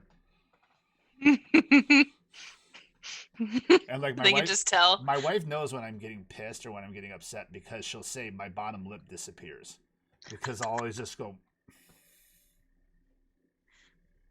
yeah. Well, now we know. Yeah, there you go. Now we know the tell. I don't Thank you, Mrs. suck at Diehard. putting, AV. Jesus. Let's see. Do we got any other questions out there? Yes, and Panic. Thank you so much for keep posting Taurus's links out there. I really, really appreciate it. Make sure you guys out there click on those links and show her the love that you show everybody in Supforce. It's pretty good. Is there any specific kind of games that you should try to engage the viewers with? Man, I want to try ice cream. Well, I actually have advice on this one because I've learned the hard way. Playing a game that you can do well or really, really bad, but still paying attention to your viewers is important. Like playing a game that you're only going to do well at if you're giving it your full attention Right. isn't really the best game to stream with, at least not early on. Like me personally, like we were talking about earlier, WoW is primarily my game, and there's a lot of stuff that you can do in WoW that is just like a no-brainer. Like it could be like a just chatting stream, like you're just talking and you can be playing stuff in WoW and it's not that big of a deal. But then like raiding, like a high level raid or Right. running a high level dungeon, like especially me because I tank and like tanks have to be on it. That's like more tanks and healers. It's a little bit more difficult. So if you're like more so paying attention to your chat than you are your game, you're probably gonna die or mess something up and like piss off the rest of your team. Well, one thing I found is like playing BR games, Battle Royale games, is you can engage a lot in between rounds, but when you're in that, you can, when it first starts out, you don't pay attention as much, but then you have that little bit of a break where you're going to the next circle and everything that you can interact. But when you start getting into like the top 20 and you're whittling down, you're not paying attention to that chat at all. And that can go like 10 minutes. And the only way that really works when you do stuff like that is if your chat is popping and you have mods in there that can facilitate the chat. That's when that really gets important, is to have good mods in your chat to keep that going. Otherwise, my thing would be is to play a game you're going to have fun with too. Yeah, for sure. You don't want to play a game that you're going to get frustrated all the time unless that's the type of content that you want to give. If, let's say if people like having you rage. Two is you don't want to sacrifice. Uh-oh. I think my internet is we're overlapping each other. Mine just said your internet is I think it's me. I don't know why. Okay, we're good now though, right? Yeah, we're good now. I've been given advice like that before too, where you don't want to like sacrifice what you really want to do just because you feel like it would do better for your stream, because your viewers are going to pick up on that too. Like if you're not enjoying yourself and that's showing through like your persona, then they're going to know. Like people like watching streamers that are having a really good time, whatever their game is, because like at first, like let's say it's a first viewer or whatever, or first time viewer, like maybe they came to your stream because of the game that you're playing, but they're gonna stay because you're cool. Yep. And so like maybe you won't get as many viewers off the bat if you're not playing a game that's really popular, but if it's a game that you enjoy doing, you're gonna get the viewers, but they're only gonna stick around if you're cool, you know? I mean, the only thing I would add to that though too, Flex, is if you want to start getting into the science of it, because I looked into it, is that you don't want to be lost in the mud, basically. And what I mean by that is if you're really wanting to push to really like get noticed and whatnot, don't stream like Call of Duty Warzone. Unless that's what you want to play and you don't care about anything else, don't stream games like that. Because there's going to be thousands of people streaming that game. There's thousands of people have all the viewers. streaming Fortnite. There's thousands of people streaming PUBG and stuff like that. And you're starting out, you're going to be way down at the bottom. So what you could look at is, and this is what I'm saying about the science of it, is if you start streaming and you start looking at your stats, which you can, I'm going to speak Twitch-wise because I know that. I don't really know how to look at the numbers like this in DLive because it's still kind of screwy the way things are done.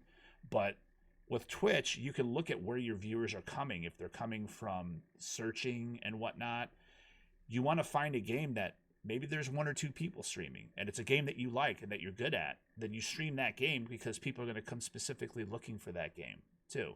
I'm not saying, there's retro streamers and stuff like that and you can do stuff like that, but like, I started out streaming Destiny 1 when Destiny 2 started coming out, and those were some of my best streams because people loved Destiny 1 and they wanted to see that content and they would come out and see it. But there would only be 2 people streaming it. I would be the third. And it's a matter of, then that's just a matter of, is your content better than the other 2 people? Because those other Not people, the other 1,000 people. right?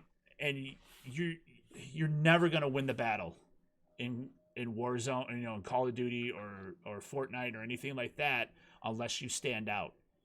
I still contend to this day that Ninja really didn't become Ninja, like celebrity Ninja, until he had Drake on his stream.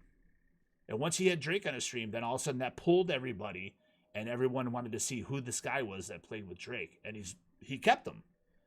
Yeah, there's a little luck involved in it, but there's some science to it, but at the cornerstone of it all is you got to have fun with what you're doing. Don't play something just to play it because everybody's playing it, so I should play that game. Play it because you like it. Then that's not the only way to get like, that's like the lottery version of making it as a streamer. But then you have communities like Supforce that literally just like volcano you up into the air, like with support underneath you. Yep. It's like it's a foundation, and it's a sturdy one. And that's why like we all work so hard because that's what we all need. And yeah, I don't know what else to say about that, but I just wanted to throw that out there. No, but it's true. It is, yeah. These type of communities help, and we especially because we actually deliver on what we say, and people maintain their support. Whereas other places, they're follow for follow, lurk for lurk, and that's when there's no value in it. Because what are you gonna do if you get 100 people just sitting there lurking and nobody's talking? It's so hard to be able to produce content when you have 100 people and then they're just lurkers. But what people are going to think is, oh, he's botting, he's view botting, but they're not. Yeah. But they're just lurkers that are just sitting there. Mm-hmm. Yes, any support is great support, but you really want. I still contend to this day. I'd rather have a stream with 10 people and all 10 people talking and engaging and everything. That's the most fun than having 50 people and having like 2 people talk. I agree. So, I'm basically. It's the talking that is the best part. I'm still new to streaming, so I started with Diablo 3 and Hollow Knight, but I have others that I was thinking about. So basically, I saw you playing Hollow Knight last night. That's a good Was that game. yesterday? People come out and want I to think it's watch cute. that. Yeah, I love that art style. I think it's really cute. Rabble played that too. Rabble played Hollow Knight. He knows that game very well. And yeah, and Rabble does Weird Game Wednesdays. They're for the new folks. Tembo was his big break. Hashtag Tembo. Yeah. And yeah, find your niche. Do what you feel that you love. Yeah, Banda does it. He streams games that no one else streams. That way, yeah. That's basically what you do. Basically you're saying play games that I am decent at so I don't need to pay as much attention. That's also true. I mean, that's good thing to do, yeah. Know your game. That way you know what's happening. And also you can talk about the game too as well. Because people might come in looking for tips and whatnot. Mm-hmm. And if you're like, oh, I don't know, I just picked this game. But if you know your game, like I know Destiny 2 pretty well. And I can talk about it. Whereas, if I went off and played, like you played Diablo. If I went off and played Diablo, I have no idea what the hell I'm doing. Yeah, maybe fun to play and everything, but I've never played a Diablo game. Never. What? Okay, we gotta play. So, it's just, yes, playing a game that then there's the other side of that too. If like you're making it a point, like this is my first time ever playing this. Like I've kind of done the same thing.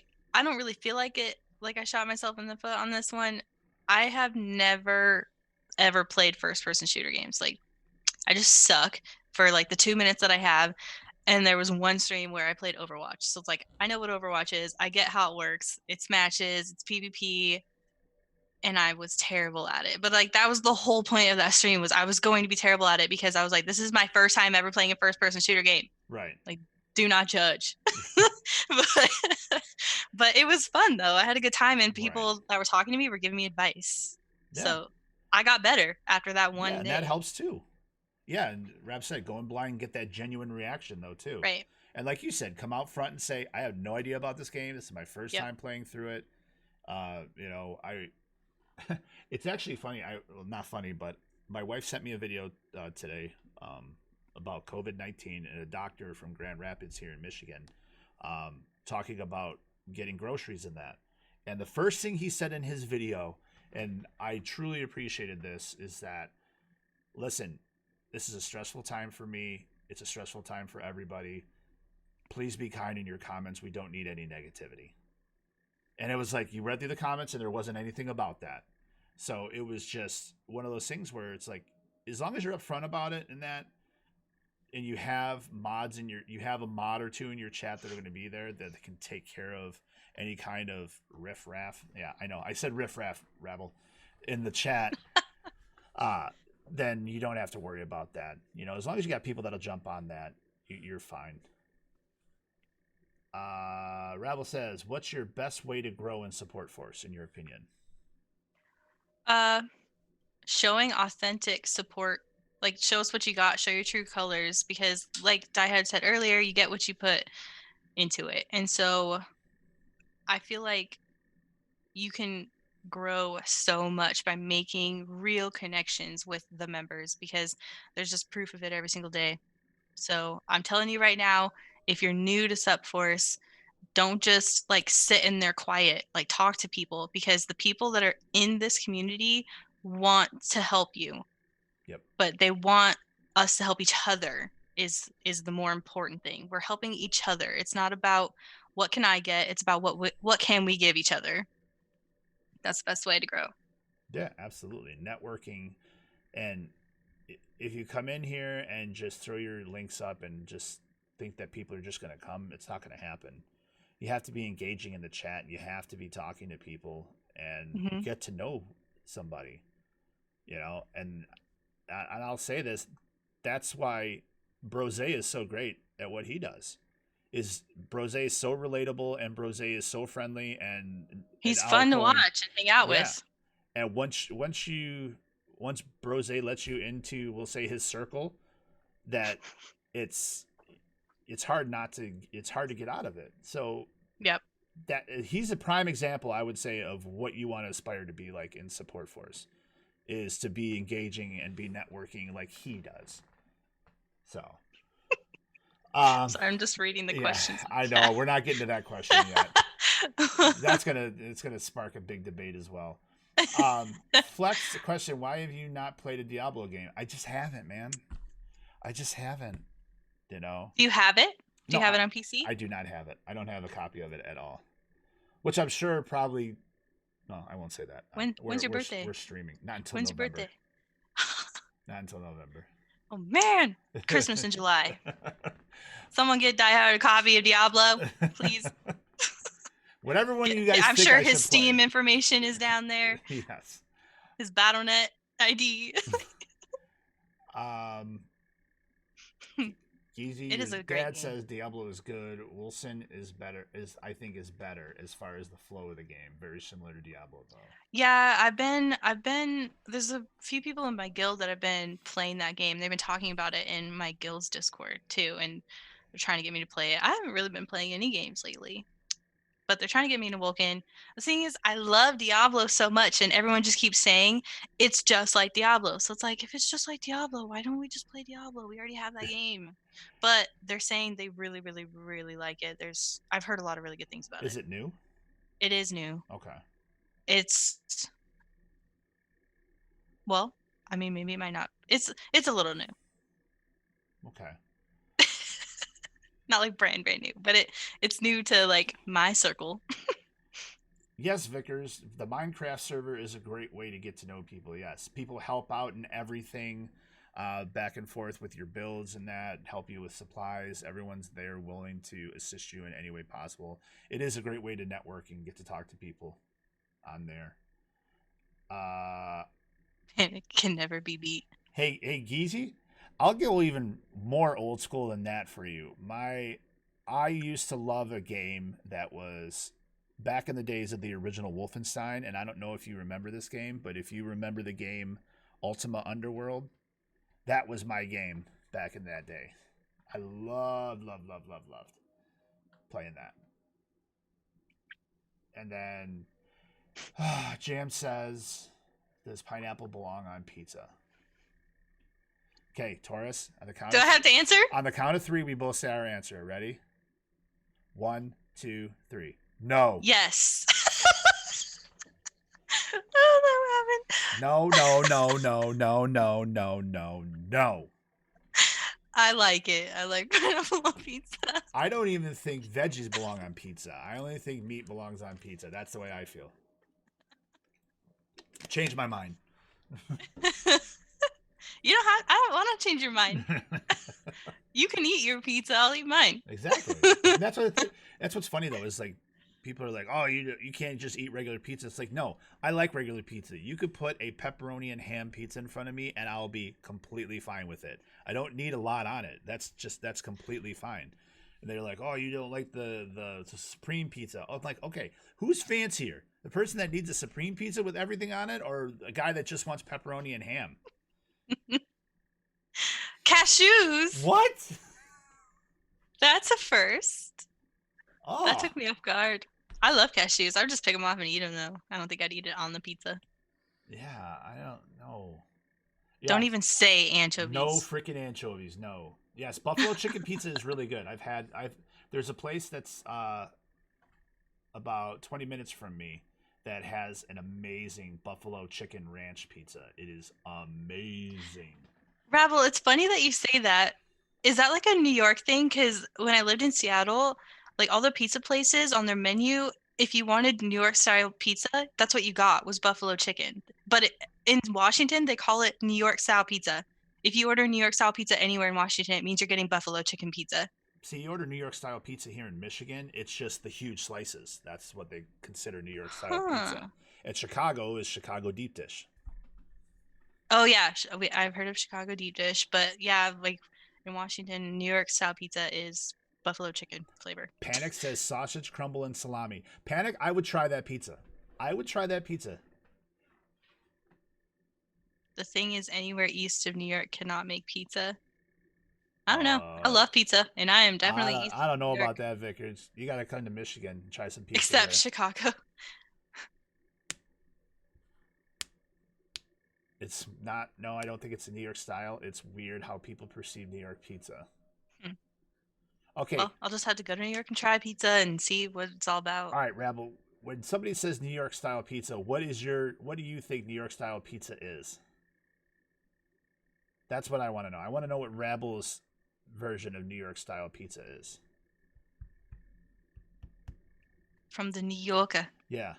Hey, I'm in New York. Let's go see a Broadway show. He's not from Manhattan. Why he's doing that? The water that makes it taste good. So, Panic, you know about Ultima Underworld?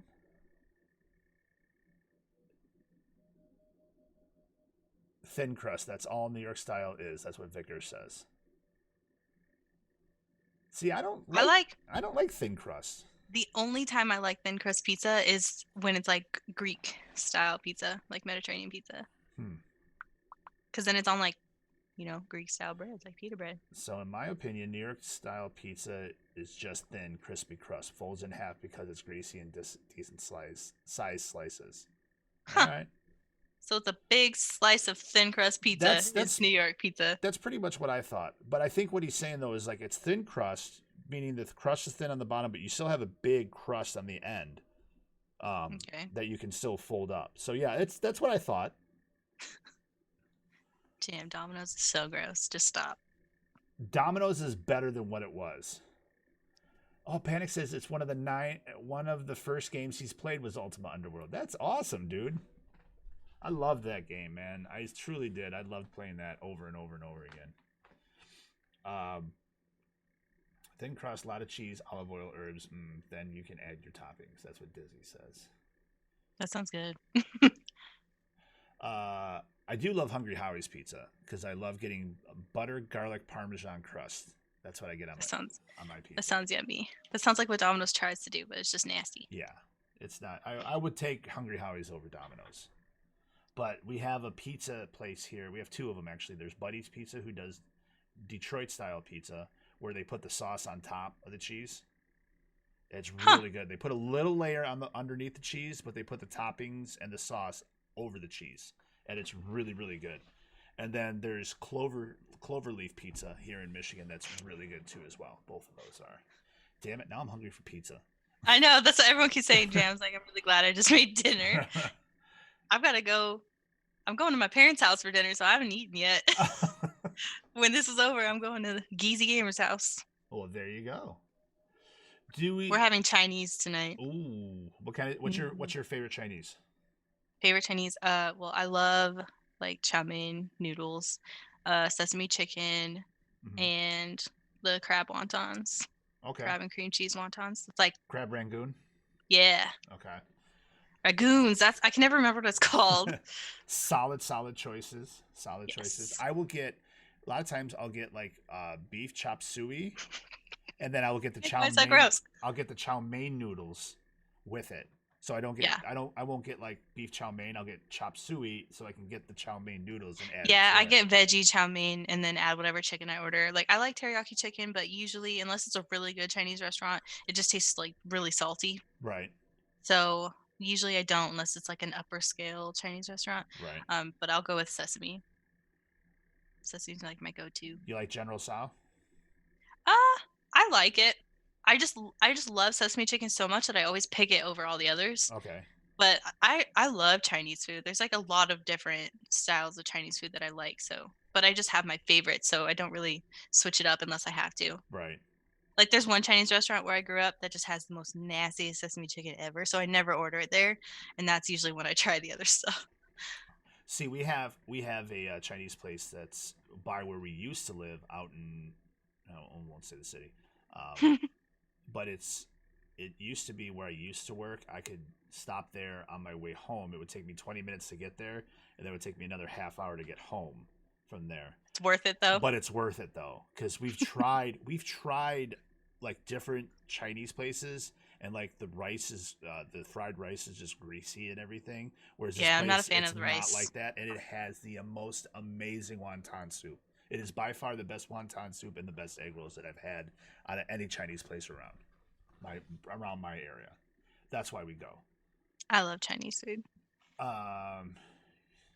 Geezy says, tell them what you made the other night and what you call it. Smiley face. I don't want to tell them what I call it. I don't want to be I don't know. So it's like I mix up like Chinese food, Japanese food, and Thai food, and I call it Japa Chai because it's Japanese food and Chinese food in like one dish. I just thought it was witty. Japa so Chai? yeah, we're having the Japa Chai. Like, but then I added last time I made it, I added peanut sauce to it, and that's like really Thai food. Yeah. And so I don't really know how to rename it with Japanese, Chinese, and Thai food all in one. Nice. But yeah, it's Japa Chai. Made it the other night. That's awesome. Yes, Jam, it does. It makes sense. That's like when people at the end, at the holidays, they go, Happy Christmas, Hana Kwanzaa. So you just put it all together. Wolf's Round. Chinese lesson. Technically, TSO is so, as in so, Zong Tang, who the dish is named after. All right. Good to know. Geezy goes, it was good, though. I tore it up. That's all that matters. Doesn't matter what you call it, as long as it goes in your belly and it feels good. I know. I thought I made so much, too, because it was just 4 of us eating it, but there was, like, no leftovers. Nice. Yeah. Oh, are there any more questions we have? We want to get Taurus on her way to go get her Chinese food, because now I'm extremely hungry as well. Even though I had Italian marinated chicken breasts we made white rice and carrots. That's what I had for dinner. That sounds good. Just rationing. I stuff saw out. a question from Madly. What was my favorite food? My favorite food is Mediterranean, like Greek style. I like gyros are my absolute favorite. If I could have just one thing every day for the rest of my life, it would be gyros.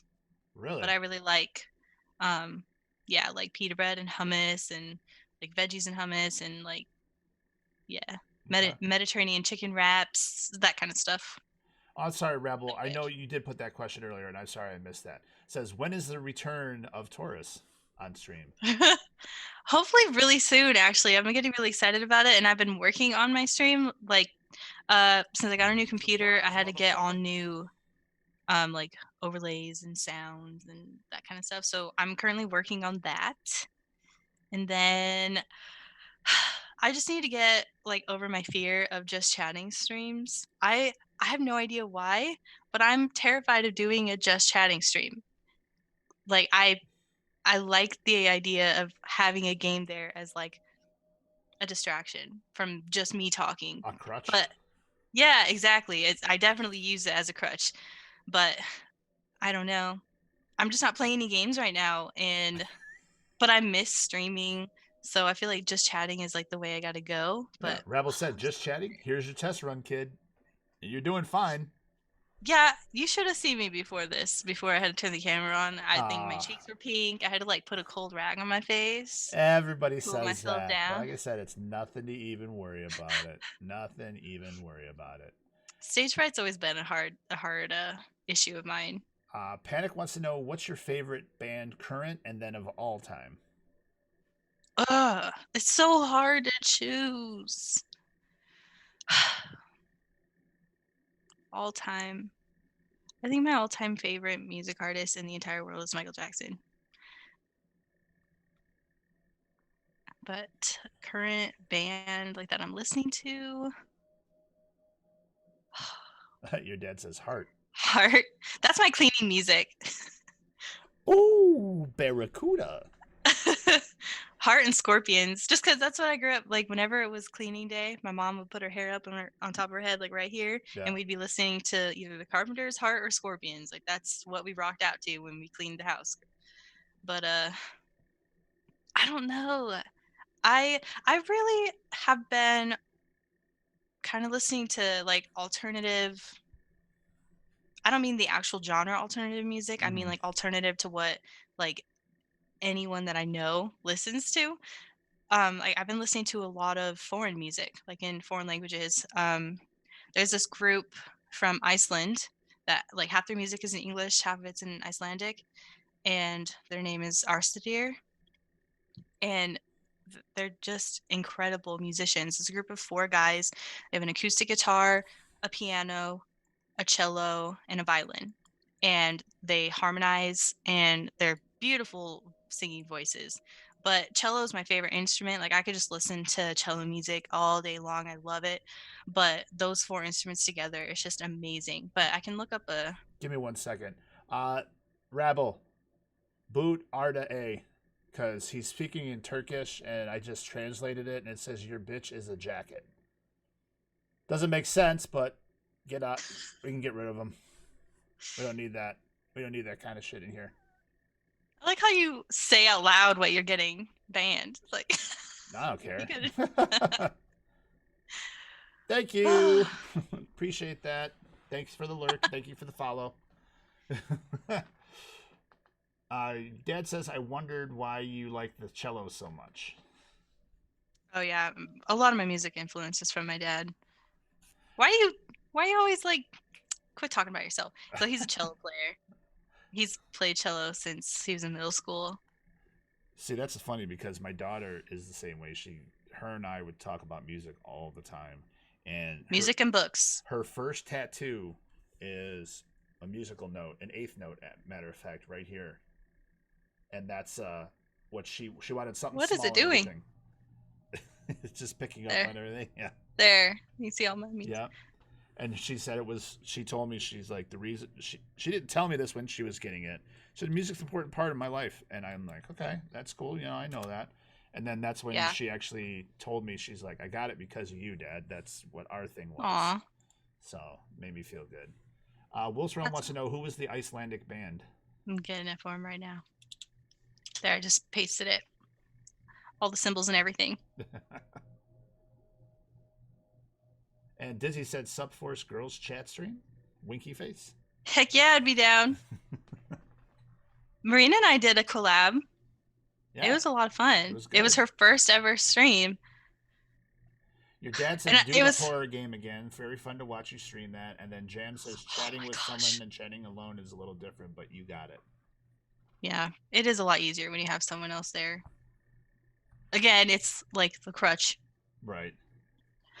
But Yeah, it was so much fun streaming with Marina, and it was funny because was like she was nervous because it was her first stream, and I was like, and you picked me to lean on. Like, I get nervous before every single stream ever.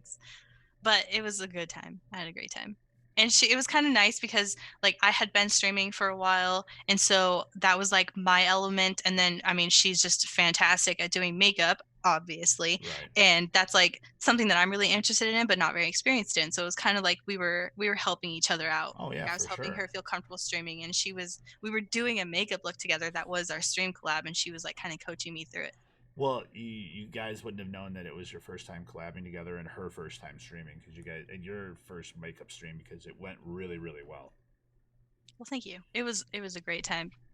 I wish I still had a recording of it. That's something I'm really bad about, is like keeping my content. I just like left it on Twitch, and it's been so long that it's gone now. I wonder if Marina has a copy of it. Maybe Panic set her up to record it, so it's somewhere. we could recreate the view. Oh no. Oh boy. I don't watch that. Well, I think what we'll do now is I'll give you a moment here to say your final thoughts, if you will, to the chat and whatnot, and yeah, we'll get you on your way to your Chinese food. My Chinese food. I'm just thankful to be here. I'm happy to be a candidate for the podcast, and I'm happy to be part of Supforce, and everyone here has been really awesome to me, really supportive, not just in like my stream and everything like that, but in real life issues, and it's real solid friendship, and I want that for everyone, and so I'm just happy you're all here. For sure. And we're happy that you're here, and I'm happy for myself that you were able to be on the pod with me, because I know this is one that I've wanted to do for a while, and we would have had you on a long time ago. No, but I was supposed to be here with QP. You took your break and everything, so I just wanted to make sure that we got you on the pod, though. So thank you for all that you do, and thank you for, just everything that you've done for everybody in Supforce, and will continue to do in the future, Taurus. You are an amazing person, and we all love you. Thank you. And your dad says he's proud of you, girl. He is. I know. I'm spoiled. I'm the baby of the family, so I'm the spoiled one. And if you want to be a part of the podcast and want to be on here, the way for you to do that out there is to become a featured creator. And how do you become featured creator? Well, one is make sure you're interactive in your chats and everything. Make sure you're networking, and make sure is it level 20? Make sure you're over level 20. Once you get over level 20, then you qualify as to be a featured creator. And believe me, the staff takes note of who is out there and who is, chatting, and who is networking, and who are doing the right things, and who's actually putting into Supforce what to get out of it. So if you want to, see everything. Make sure that you put the effort in, and you will be rewarded for it. So again, thank you everybody out there for being here and getting to know Taurus. I think we all know her quite a bit better now, and get the little glimpse into the day in the life of Taurus. So Taurus, thank you so much for being here. Really appreciate it. Everybody out there, have a great night. Be back a little bit later with some more Destiny 2 if you're into that. Really appreciate you all. And as always, ladies and gentlemen, remember that happiness is a state of mind, peace, love, and financial security to all. If you're going to have sex, wear a condom. Help control the pet population. Have your pet spayed or neutered. And remember, as always, stay blessed. Have a great night, everybody. Every time you do that.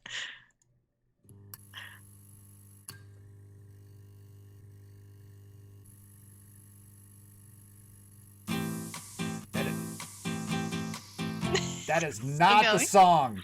That is not the song. I tried to look it up to try to get it on Spotify instead of doing it through YouTube, but here you go.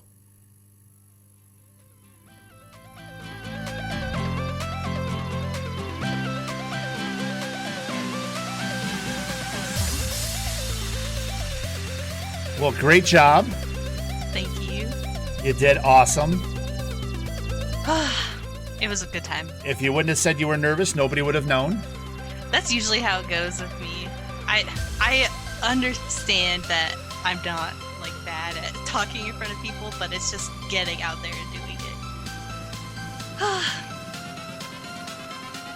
But no, I had a great time. I'm kind of sad it's over, honestly. But then you got Chinese food to look forward to now. Yeah. Because believe me, I felt bad keeping you this late knowing that you had Chinese food coming up. I'm like, I would have said, hey, I gotta go. I got Chinese food to eat, man. It's fine. It's fine. We'll get it. We'll get the food. Oh man, such a good time though. I do enjoy them. Do you think it would ever get to a point where you're doing more than one a week? Or would you want to? I don't know if I would do it or not. We could conceivably, but I mean, right now it's easy because I don't have a job. But that's true. That's something to think about. Is the time. Yeah, I mean, once I have a job, I'm not going to be like streaming as much during the day because like right now I could conceivably do another one, like tomorrow. Or maybe not, like do one Wednesday and do one Thursday because I'll stream like my games during the day. Yeah, But, even when you are working. yeah, but when I'm working, my time to game is at night, and Yeah. I would have like out of 4 nights of streaming, I would have or 3 nights of streaming actually because I normally don't stream on Fridays. I would have to give up one of those days and only be streaming a game 2 nights because I have bowling on Tuesdays. Why don't you do a stream on that? Streamer A bowling. bowling? Oh Jesus! Heck yeah! That'd be, I mean, you stream playing virtual golf. You think people wouldn't watch you bowl? This is true. You do have a point. I think that'd be hilarious. Like, I've never seen that before. Do you wear outfits and everything? Like, you have like team outfit shirts? I do have a shirt. When we get done with this, I'll show you it. I have a picture of it on my Facebook. Oh, I think I'm friends with you on Facebook. Yeah, it's in there somewhere where it has our shirts and that. That's so funny. That's something that I've always thought was really funny Hey. about sports like that.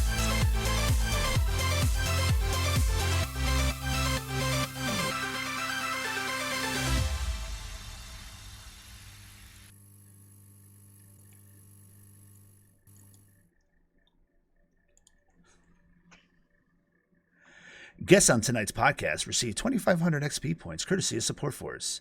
This episode was brought to you by Supforce.